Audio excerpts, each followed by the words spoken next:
Ahoy ye matey, for this be the B-side book reviews, and we be off on another pirate adventure today with Matt Tomerlin's The Devil's Horizon, the third book in his Devil's Fire series. So you're ready for a little bloodthirsting, swashbuckling buccaneering. So get your cutlass, which mine looks a lot like the one on the book actually. Aye, how cool is that? And get your bottle of rum. I had me bottle of rum, but I'm leaving it way over here. I'm not touching that stuff. Me drinking ice water today instead. It's much more refreshing and a whole lot less dangerous. And I got me striped shirt on today because I'm tired of wearing me old white fluffy shirt or whatever you call those Renaissance shirts. I don't know. Pirates did wear striped shirts, I think. I saw some in some movies, by gosh. So yes, they did. If it happened in the movie, it had to be true, right? I'm not so sure about the pocket though. But who knows? Maybe they did wear pocket striped shirts. It come in quite handy. I don't know about the patch. The patch is driving me insane. I can't see with two eyes, not less one. Oh, I put the patch in my pocket there. There. So, there you go. Set sail, ye landlubbers, for we be a-casting off for a bit of bone-chilling adventure on the high seas. Well, actually we're not leaving the Caribbean, but seeing the high seas be so more romantic and exhilarating sounding, you see. Aye, matey, we be a-dipping our book-loving noses into the third book of Matt Tomerlin's buccaneering, marauding, Devil's Fire novel series. Yes, first we dove into the Devil's Fire, then we surfed the Devil's Tide, and now we be sailing off into the Devil's Horizon. And we're not sailing off alone, for we still have all of those unsavory scallywags from the first two books. Well, at least we have the ones that have made it out alive. Now, if you finished the second book, you'll remember how our fiery redhead, Lindsay, was grasping for her last breath at the end of the book. So, here be the big spoiler. Kate survived! Yes, the Devil's Horizon, wouldn't be much of a, Devil's Horizon without the crimson hair, she-devil herself. So, our Catherine is out scouring the Caribbean for tasty booty, while showing off plenty of her own booty, slicing and dicing all of those foolish enough to get in her way, or not hot enough to arouse a burning desire in her loins. Well, not really. Actually, she's hanging out in some mansion on a Caribbean island. What is this? Spring Break 1704 or whatever this book is set in? What year? I don't know. 1704 sounds fine. 1704! Actually, our scarlet-haired vixen of the high seas is held prisoner by the governor of the Bahamas, Woods Rogers. Why? Well, as we remember from the first book, Kate's husband is murdered right in front of her by the notorious Pirate Griffin, the one that she later did the dirty with. These things happen. But despite Kate's unsavory actions since then, her in-laws apparently miss her terribly and have put out this huge reward to anyone who can bring her back to England so she can, live the life of a pampered daughter-in-law, I guess. Now, according to the Jane Austen movies I've seen, this means Kate would be sitting around in some drawing room wearing fancy dresses doing needlepoint for all eternity. Well, this isn't the Kate we've come to know, and she'll be having none of this foolishness, for it's a pirate's life for her, and God help anyone who gets in her way. That is, if she can just get out of this South Seas mansion. But wait, she doesn't have to get out on her own. Oh no, for that treacherous vermin of the Caribbean, Charles Vane, be a-looking about. And he's out to save our damsel in distress. Oh my, what a gentleman. Or not. Oh heavens no! He's the same scallywag we remember from the last book. And in all of his scallywagness, he's out to claim the price on Kate's head. And doesn't care who he has to slice or dice to find her. Or shoot for that matter either. I don't know. But can Kate be claimed by one man? Ooh, I think not.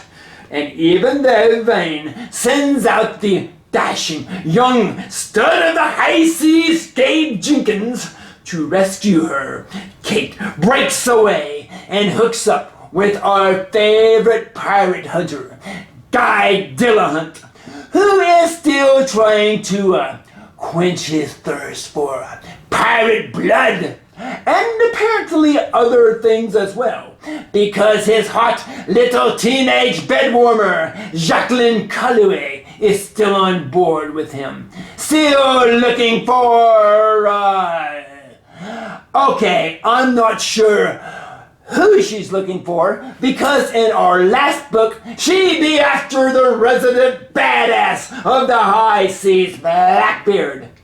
And in that book, we left that treacherous rascal smoldering in ashes.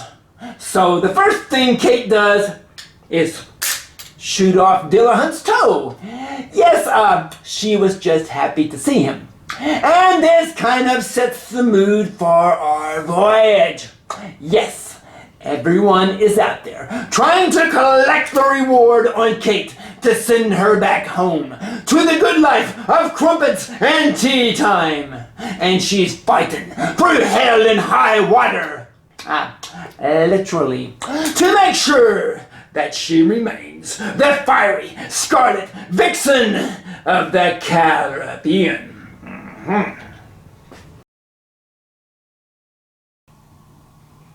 Well, shiver me timbers, for we must be at the end of our voyage here, because methinks there are no more devil's things out there for our author Matt to write about. We have the devil's fire, the devil's tide, and the devil's horizon. But don't be a jumping ship just yet, matey, because these pages are filled with just as much blood and guts as the first two books. And if ye be looking for a bit of the sappy stuff, don't be a-frettin', for there be a healthy supply of romance on board as well. Of course, pirates had their own views on romance, and our author goes into great details describing every tasty morsel of it, regardless how ghastly and romantic they might get. Yes, no quarter is given here. We get the full, unsavory deal. Aye, but that's the way we like it. This isn't the high school prom ship here. Although our young little strumpet Jacqueline Calloway, well, she should be in high school somewhere. Yes, more than once. Me mind went a bit south when thinking of the tall, slender body of the young lass, and wondering just what she might look like when sauntering across the deck of a ship, or lying stretched out across Dillahunt's bed.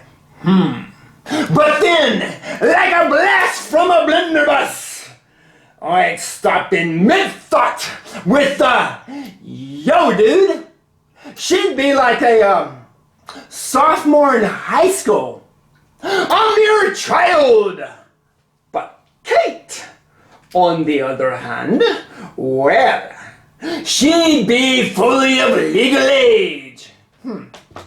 At least we'd be guessing as much. Just don't think too much about her missing the ear that got chewed off or sliced off or pulled off in the first book. It was removed. I don't remember how. I think it got cut off. Anyway, that'd be a little gross. But even if these lasses don't be your thing, there's a bountiful treasure of fine writing floating about here in these pages. Our author brings a few folks back from the presumed dead, whether they be in the midst of this book, or be floating around from the previous two books. Not only does our author resurrect the dead a couple of times, but he ends one of our characters in a most gruesomely chilling way indeed. Now I'd not be revealing who, but as some poor unfortunate soul is shoved into a fire, our author's writing was so realistic I could almost smell flesh be burning. Ooh, enjoyment. Oh, indeed.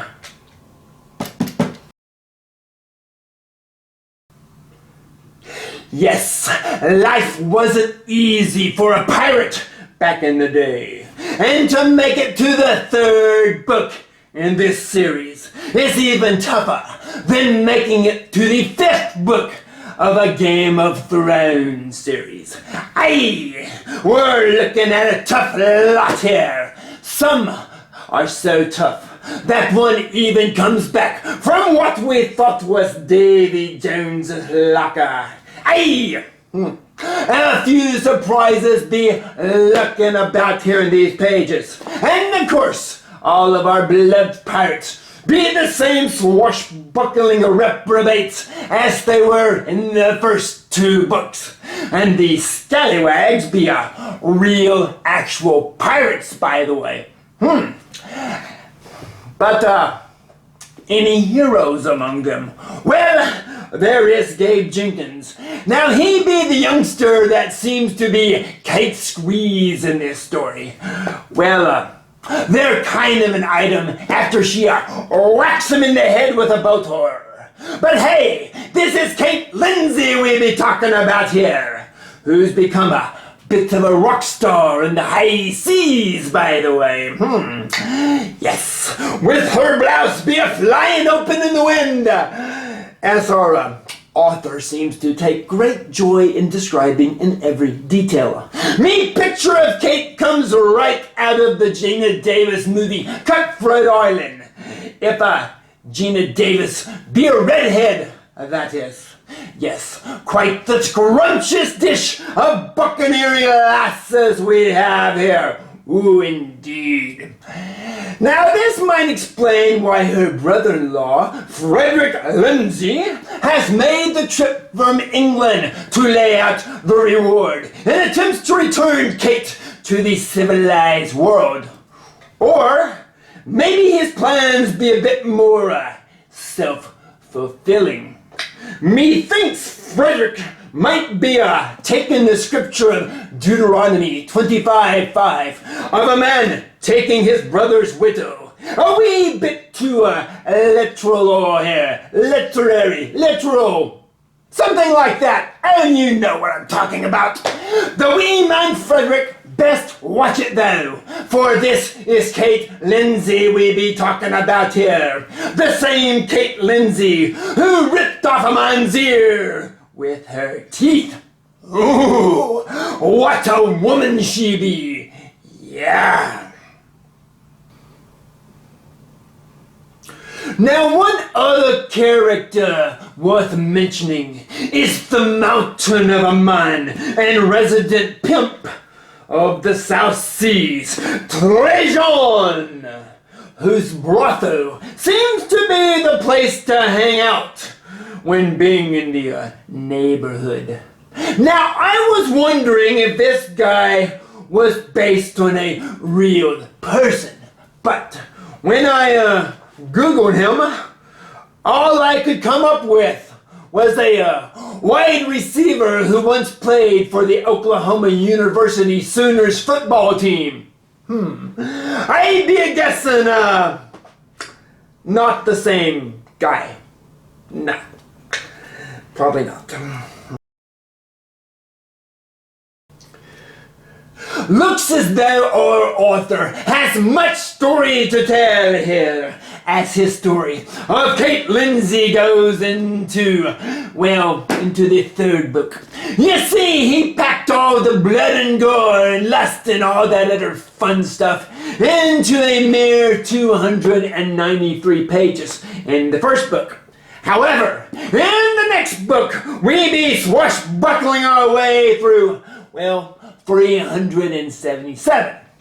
But in this third book, our author, he stretched out all the good times of horrors and gores on the high seas to a whopping 438 pages. Aye, matey, I foresee me a pattern in the making here.